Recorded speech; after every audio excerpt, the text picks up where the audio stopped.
d'accord maître observation par rapport ak li mu wax ci pôle bi ak lenteur bi. waaw bon xam nga justice moom comme niñ ko ñëpp waxee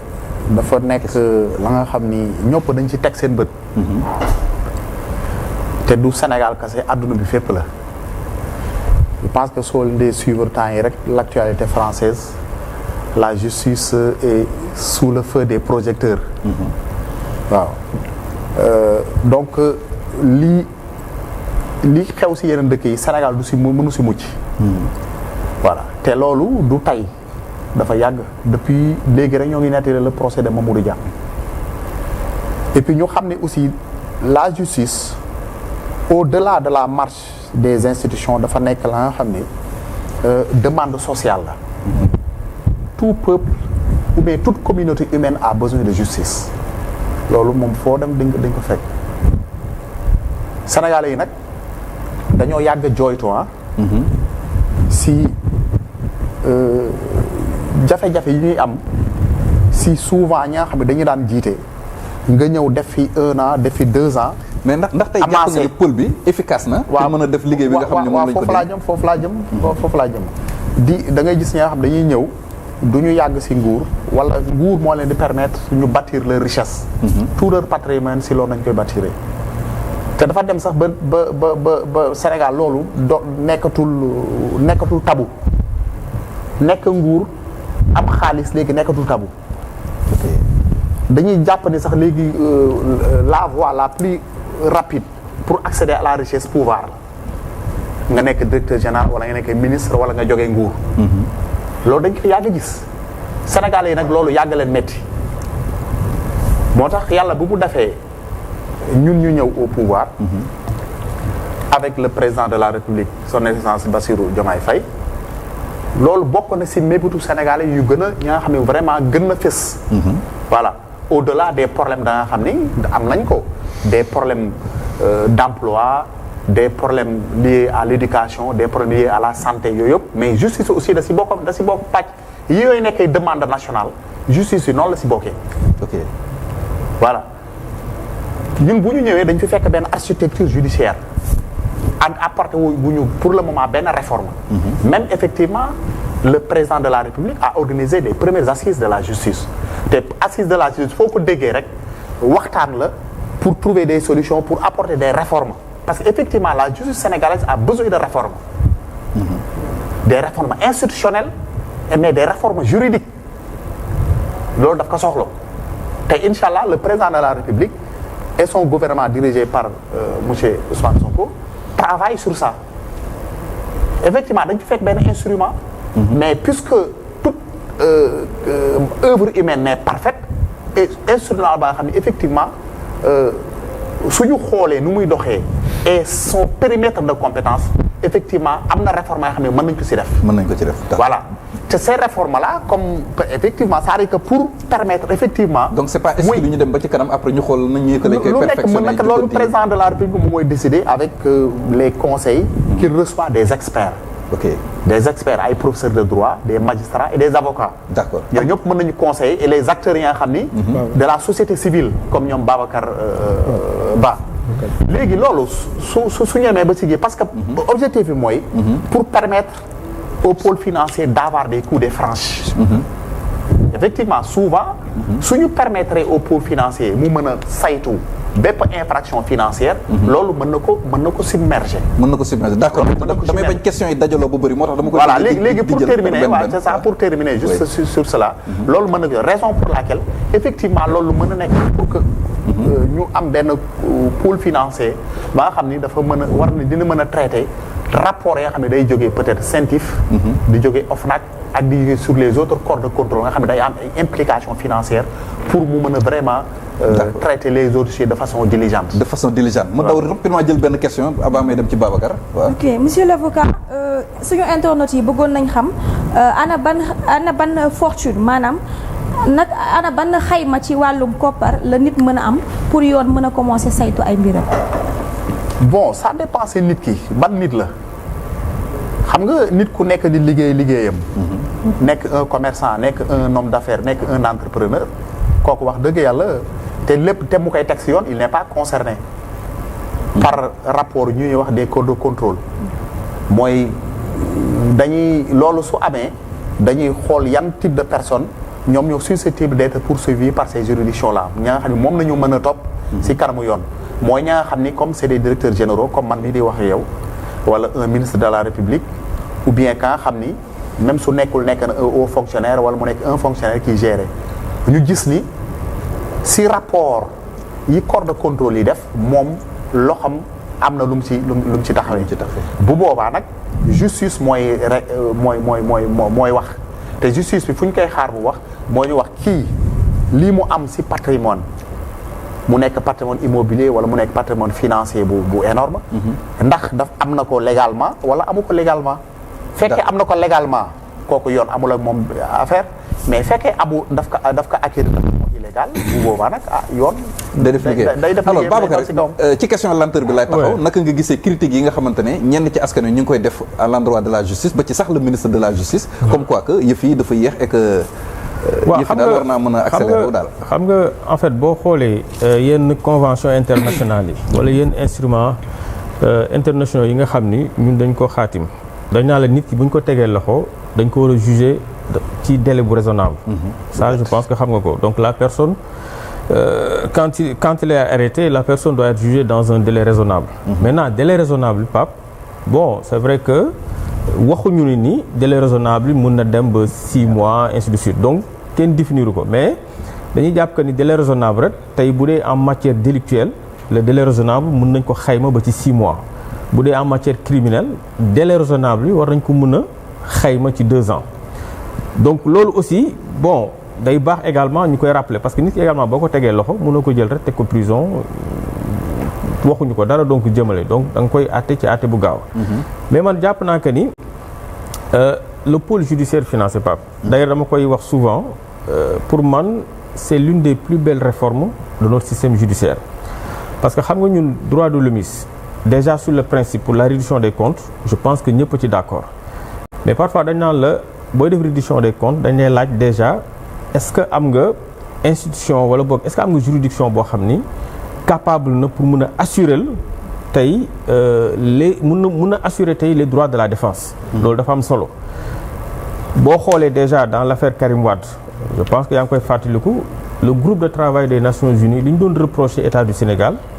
c'était le fait que Karim ñu àtte ko ci juridiction boo xam ni amul woon possibilité def recours le principe du double degré de juridiction n'était pas consacré defe naa sax ci loolu moo tax boo xoolee évaluation bu ñu def ak CREI ñu jëlee fi CREI indi li ñuy wax le pôle judiciaire financier ñoo ngi koy wax léegi est-ce que pôle bi am na compétence est-ce que baax na mais man à l'état actuel dama jàpp que ni c'est un très bon instrument maintenant bu defee quelque temps d'exercice su boobaa après ñu évaluer xool yan mooy manquement yi lan lañ ci war a dugal lan lañ ci war a dindi mais ñun les droits de l'homme ñi ñu fa yóbbu tey li ñuy njëkk a vérifier mooy est-ce que pôle bi am na matuwaay am na taxawaay boo xam ni dina leen mën a sàmm dina mën a sàmm seen àq ak seen yelleef te loolu ñun ñëpp lire nga loi bi tey au niveau du pôle judiciaire financier au-delà d'un collège de juges d'instruction am na tey benn chambre de jugement bi boo fa jógee am na chambre d'appel donc boo ñu la àttee boo d'accordul mën nga def recours am na également chambre d'accusation donc juge d'instruction yi bu ñu jëlee yenn ordonnances yi boo ci d'accordul mën nga dem au niveau de la chambre d'accusation donc da ngay gis que ni ci wàllum àq ak yelleef respecté na critères yi nga xam ni les conventions internationales dañu la koy exiger maintenant d'accord lenteur yi boo gisee mu am fa parce que wax nañ ko léegi et même le ministre de la justice wax na ko parce que dañu am déficitu magistrat te loolu Pape yàgg nañ ko wax que ni Sénégal li fi nekk ci magistrat doyul ñun on fait pratiquement 15 millions d'habitants bu fekkee sax dépassé wuñ ko magistrat yi buñ matee 700 ci lañ jëm tey boo doon def ratio bi da ngay gis que ni lim bi lu néew la donc je pense que pour mën a gën a jox pôle bi doole parce que pour man pôle bi actuellement c'est bon peut-être dans l'avenir mën nañu réduire périmètre compétence am parce que yenn délits effectivement li ay wax dëgg la ay escroquerie valeur bu toll ci 50 millions donc loolu je pense que ni war nañ ko mën a jëlee foofu jël la criminalité économique yi nga xam ni dafa am doole muy ay corruption ci yenn montants yi blanchiment de capitaux yooyu ñu jël ko jëmale ko ci pôle bi loolu dina ko gën a mën a soulager mais également Pape yenn lenteur yi également li koy justifier man dama jàpp que ni bokk na ci le fait que aujourd'hui xam nga les magistrats sénégalais c'est-à-dire que formé wuñ leen en réalité sur la criminalité économique financière autant pour moi parce que au niveau du CFJ ñoom seen formation tronc commun la boo génnee après ci ngay spécialisé wu di débrouiller di xool naka telle matière nan lay def bu mun ci am yenn compétences yi moo tax bi ñu installé le pôle judiciaire financier ñun suñu recommandation yi bokkoon na ci ñu xool naka la ñuy def ba magistrats yi nga xam ne dañu leen affecté au niveau dañu leen yóbbu au niveau du pôle judiciaire financier ñu defal leen renforcement de capacité parce que la criminalité économique c'est-à-dire c'est une matière qui est très complexe c'est-à-dire que dafa compliqué donc loolu doonoon na baax également ña nga xam ne ñoo ngi fa ñu defal leen genre benchmarking benn renforcement de capacité pour gën leen renforcer ci li nga xam tey moom mooy matière bi nga xam ne moom lañ nekk def yokk lim bi loolu je pense que bu ñu ko defee dina gaaw maintenant nag bon de manière générale reddition des comptes moom encore une fois de plus lu ñu ànd la lu ñu d'accord la mais il faudrait juste que les droits de chaque partie de chacune des parties que ñu bàyyi ci xel les droits de la défense ñu gën ko jëmal te loolu jàpp naa que ni ak pôle judiciaire financier waaw benn question ndax dañu dégg ki nga xam ne moom mooy jiitu réew mi la fois passée bi muy mujjee janoo ak taskatu xibaar yi ñu laaj ko ndax ñi nga xam ne tey ji ñoom la ñu épinglé mënuñu leen a may ñu dem def médiation pénale mu ne prison du pour ñi nga xam ne ñoom ñooy néew gi doole yi waaw non il a parfaitement raison man dama ko yàgg wax Pape je pense que ni pour man infraction bu ñu ko commettre man xooluma ci ki am daraja ak ki nga xam ne amul daraja la dignité humaine ñun ñëpp ko loolu donc ñun ñëpp ko am quoi donc et puis le plus et puis en fait c'est vraiment dommage que da ngay gis Pape yow yaa ma gën a xam prison yi koo xam ni peut-être li ñu koy toppee ci lu ndaw la mën na tëdd c'est-à-dire wax ma sax tëdd ñu atte ko mais balaa ñu koy atte parfois dafay yàgg nga gis koo xam ne xëy na am na daraja am na loolu bu ñëwee et puis pour man loolu c'est en quelque sorte encourager l'impunité entre guillemets c'est comme si tey ñi nga xam ne am nañ possibilité am nañ doole que ñoom duñu tëdd kaso mais man ni ma comprendre Thioro ni ma comprendre question journaliste bi man dama jàpp que ni bi mu naan président ñi nga xam dañu am milliard des kaso est-ce que duñu favoriser médiation pénale bi c'est-à-dire foofu pour man li ma ci comprendre mooy en réalité bu ñu def réduction des comptes finalité bi mooy ñu fexe récupérer mettre milliards yi nga xam ni ñooñu yor nañ ko parce que kooku tëdd kaso tey tëdd fa nii denc milliards yi man je préfère mu génne milliards yi ñu def ko ci circuit bi askan bi ñu mën ci tabax ay hôpitaux mën ci tabax ay voilà donc pour man pour yow tëj kaso bi li ko ëpp solo mooy ñu delloo xaalis bi. voilà ñu fexe moo tax parfois dans les grandes démocraties ci yenn pays dañuy favoriser la médiation pénale. xam nga tey le législateur lu mu xës ba lu ñu xalaat bind ko pour man am na sens bu ñu nee tey ci suñu code de procédure pénale dañu consacrer la médiation pénale c'est parce que jàpp nañ que ne médiation pénale war na mën a jur loo xam ne xëy na bénéfice la mais nag bon médiation pénale également c'est vrai. bu fekkente ne en tout cas du favoriser li nga xam tey mooy impunité. waaw parce que bu dee bu ñu ko defee kii la mu luubal lépp dina ko delloo koñ état jëli ñëw ci xaalis bi koñ. kon waaw léegi nag malheureusement inconvénient bi mooy. c'est comme si da ngay encourager ñeneen ñi également.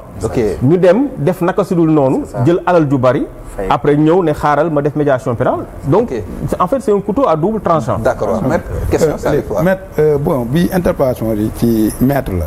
ndaxte ci lenteur au niveau du pôle judiciaire financier gars yëpp ñu ngi koy waxtaane man mun naa comprendre man sama analyse mun naa comprendre ñun citoyens ñun population yi di naan affaire bi dafa yéex ndaxte nous n'avons pas accès au dossier mais man li mu mënul comprendre mooy la réaction du président de la République ndaxte moom moo leen nommé et ci biir constitution je pense que man je ne suis pas juriste article 88 dalee naan le pouvoir judiciaire est indépendant du pouvoir législatif et au pouvoir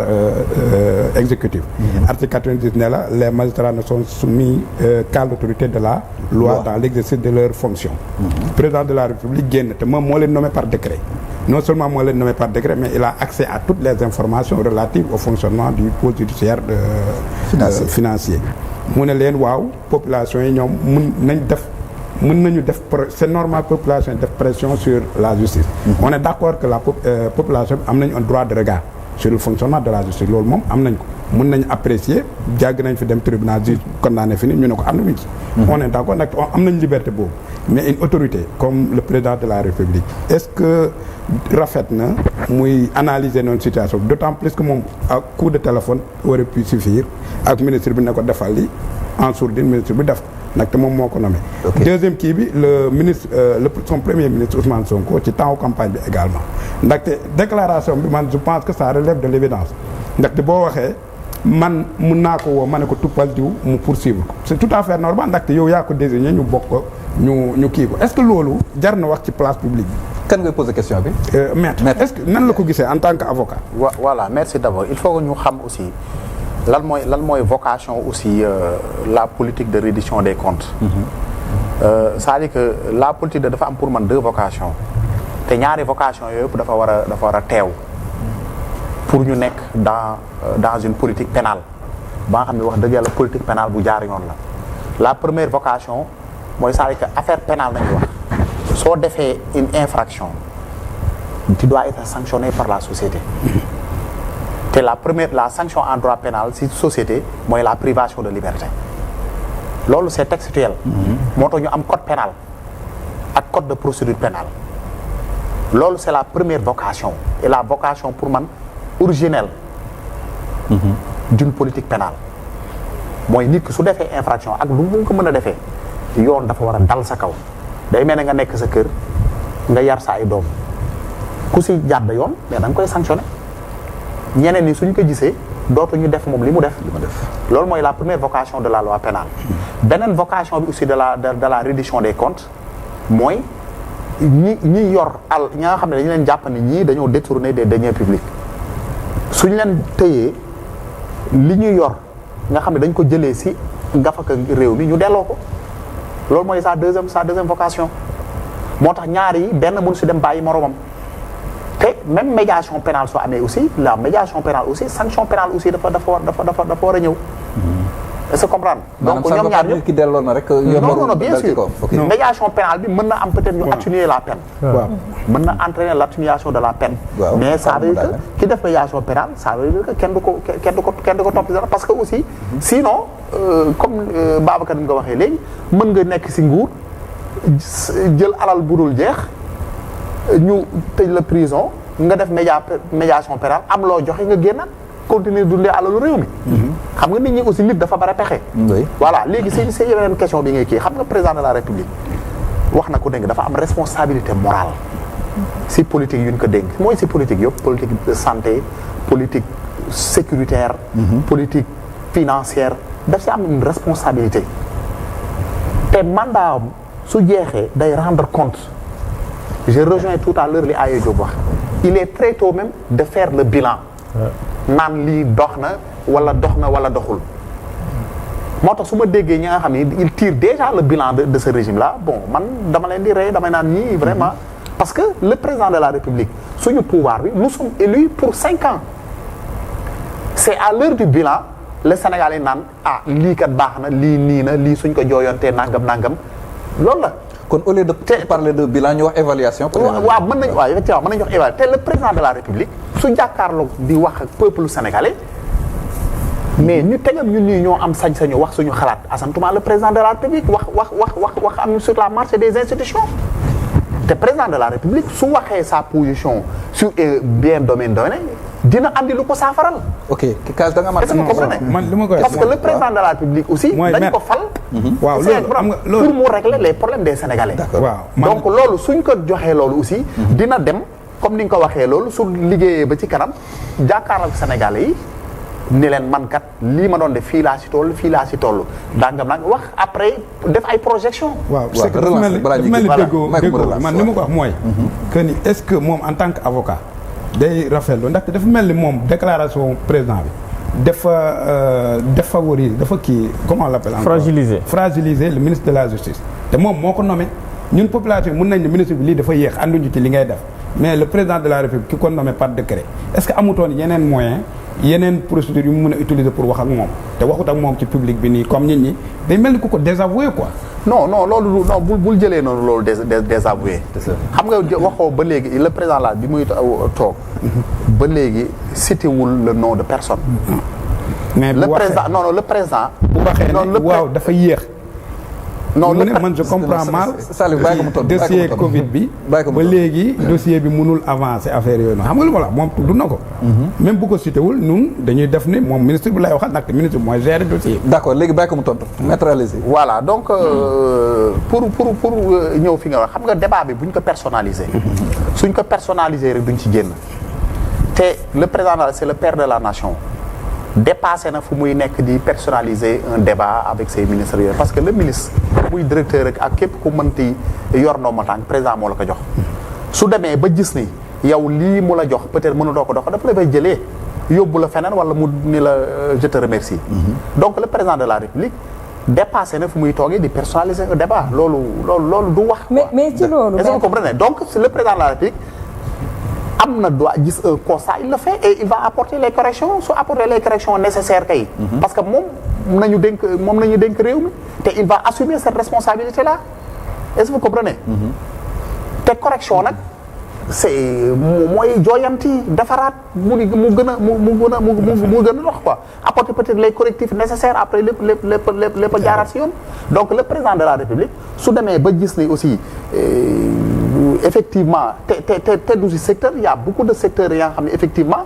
mën na ci apporter des kii te inchallah avec le temps on va inchallah apporter les correctifs nécessaires pour pouvoir quand même vraiment amorcer la marche du pays donc loolu il est de la responsabilité aussi du président de la République de le faire. D'accord. Est-ce que vous comprenez? Donc on ne peut pas reprocher au président de la République aussi de se prononcer sur parce que aussi le président de la République su toogee jàkkaarloog askan bi ay journalistes war ko di ko poser ay question bu nekk da ci war a apporter une réponse précise. te la dernière fois. loolu la def et il a réussi de façon brillante. D'accord. Est-ce que du loolu askan bi doon xaar aussi ci rupture bi ñu doon xaar ci tey jii pouvoir yi bu ñu toogee tey jii ba président de la République comme ni ko Salif waxee léegi mu naan mën na def benn coup de fil pour régler yenn problèmes yi. est-ce que tey bu fekkee ne président de la République moom moo toog tey jii comme chaise bi nga xam ne tey jii moom la askan wi war a toog moom ci boppam mu am pour ŋàññ est-ce que du tey jii loolu rupture boobu lañ doon xaar maanaam gisuñu benn président de la République bu am ndogal ci ab ministre boo xam ne da koy woo def loo ko mu def. non xam nga c'est-à-dire que bu leen jàppee ni le président man gëw ma ni le président dafay ŋàññ. bu ñu waxee loolu xam nga loolu c'est trop dire le président aussi sa responsabilité quand même. di taxaw di ŋàññi de loolu président du ko def est-ce que vous comprenez donc si vous dites que le président day ŋàññi loolu je ne suis pas d'accord avec vous. waaw bu ñu wax donc le président. kon mot bi moo dis de trop. voilà ñu pas ñu wax ŋàññi mais ni ko Sénégal yëpp di métitloo ci lenteur yi nga xam ne dafa am ci côté justice. moom aussi mu taxaw métitlu ko. non effectivement ça veut dire que rupture am na par rapport ak pouvoir yi. non il faut savoir que xam nga justice. c'est un terme générique mais justice lu mu làmb dafa bëri. ñu bëri dañu jàpp ni justice. c'est seulement le ministre de la Justice c'est pas ça d'accord le ministre de la Justice c'est la face visible du ministère de la Justice mais derrière le ministère de la Justice il y a beaucoup d'institutions il y a beaucoup de structures est-ce que vous comprenez? Bien sûr. Donc yow da ngay nekk sa département mooy économie éducation tout ça mais derrière le ministre il y a toute une structure il y a toute une administration. Est-ce que vous comprenez? D'accord. Et donc dans cette politique là donc il arrive à un moment si fekkee da nga gis ni dafa am ay des couacs wala nga xam ne gis nga ne y a des suffisamment mais da ngay réorganiser. parce que adduna aussi noonu la yow à titre individuel da ngay soo xoolee ni ngay doxalee sa adduna da ngay dem ba gis ni man kat nii may doxalee arajo ma xaaral ma taxawee nii xaaral ma doxee nii xaaral ma jël décision bi mais loolu la donc le président de la République donc il faut inscrire. Est-ce que vous comprenez son intervention dans ce cadre-là mais le président de la République dépassé na fu muy taxawee wax dëgg yàlla di engagé des ŋàññ des institutions ya nga xam ni effectivement moom moo leen parce que dañuy wax ni souvent le président est la clé de voûte des institutions. ok est-ce que vous comprenez mais responsabilité la aussi su dans si responsabilité bi mu yor su demee ba gis ni par effectivement y a des choses à améliorer il les améliore. d'accord maître